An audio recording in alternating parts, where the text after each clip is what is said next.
the President of 76th Session of the UN General Assembly, His Excellency Mr. Abdullah Shahid, the Administrator of UNDP, Mr. Jim Steiner, the EU Commissioner for Agriculture, Mr. Janus. I'm sorry, I can't pronounce your surname.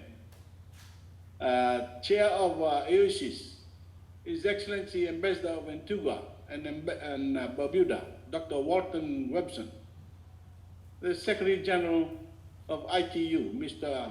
Haolin Zhao, Bulavinaka from Fiji, Bulavinaka. Welcome to the first ever SIDS Solutions Forum.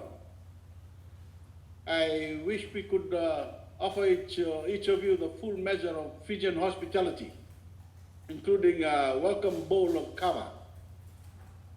Nevertheless, we are grateful that so many of you are with us virtually.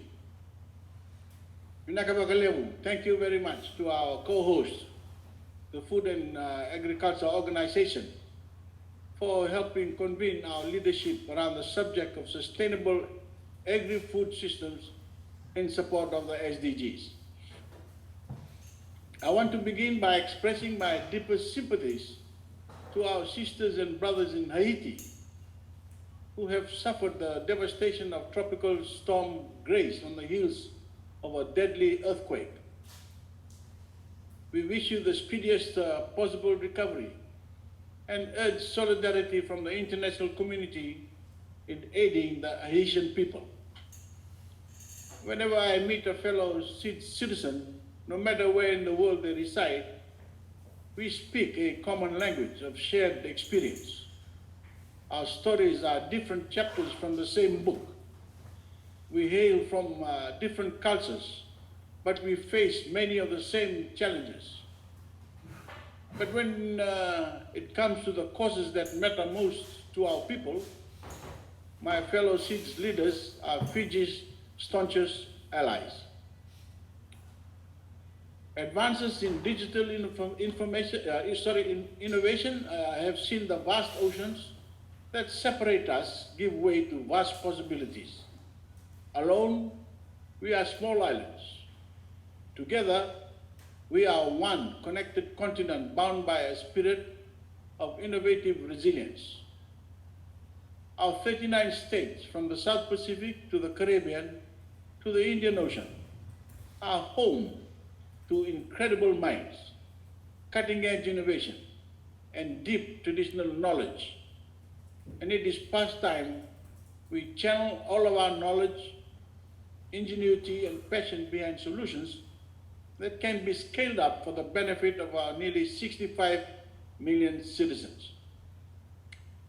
As we know, food and nutrition security, meaning what we grow and what we eat, underpin every aspect of sustainable development. In the Pacific, decades of nutrition insecurity have resulted in an epidemic of NCDs, a challenge intensified by the pandemic. And food systems can help us to grow our way towards a COVID-19 recovery that sees our nations emerge stronger, more resilient, and more food and nutrition secure.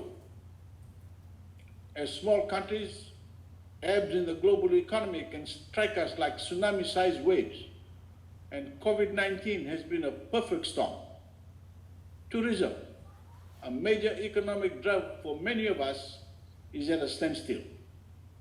Shocks to global supply chains have compounded the challenge of our geographic remoteness. In the nearly 2 years since the start of the pandemic, these socio-economic headwinds have blown many of us far off course from the aims of the 2030 agenda.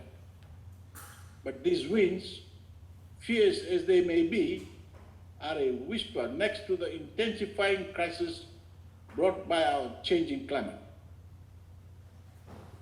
Your Excellencies, the most recent IPCC report should be essential reading for every citizen of every small island developing state. Without drastic cuts to emissions, it states we are on track to blow past the 1.5 degree temperature threshold, confirming our worst fears that our low-lying neighbors in the Pacific, Kiribati and Tuvalu, face an existential threat over the coming decades. And it means all of us must brace for storms and other climate impacts unlike anything we or our ancestors have ever endured. That is why, when we go to COP26 together, our rallying cry must be to keep 1.5 alive. It remains the only temperature threshold that guarantees the security of all citizens, and we must leverage every ounce of our power and moral authority to fight for it. The terrifying scale of these global challenges give us no recourse but collective action. I believe we can meet this moment with innovation. Indeed, we already are. Just 1 week ago, Fiji launched a micro-insurance scheme for climate-vulnerable communities. We are supporting local farmers with climate-resilient crops and funding adaptation efforts through creative financial instruments. By harnessing the hope that such innovation offers, we can recoup the economic losses of the pandemic and reset courses towards zero hunger, clean oceans, quality education, sustainable cities, and the other noble aims of the 2030 Agenda, towards more sustainable agri-food systems and towards more resilient societies. My friends, our small countries are stronger together. Most SIDS were not sovereign nations when the rules of the modern international system were written. We may not preside on the Security Council of the G7. We may not move markets with our consumer demand or wield vast military might. But our challenges are still the world's challenges, and our solutions can still be the world's solutions.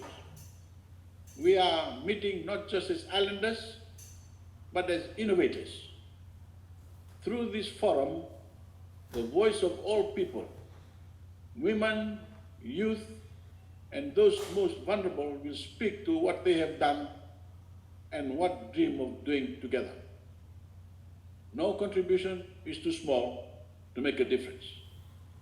That is the spirit that drives our nations to greatness.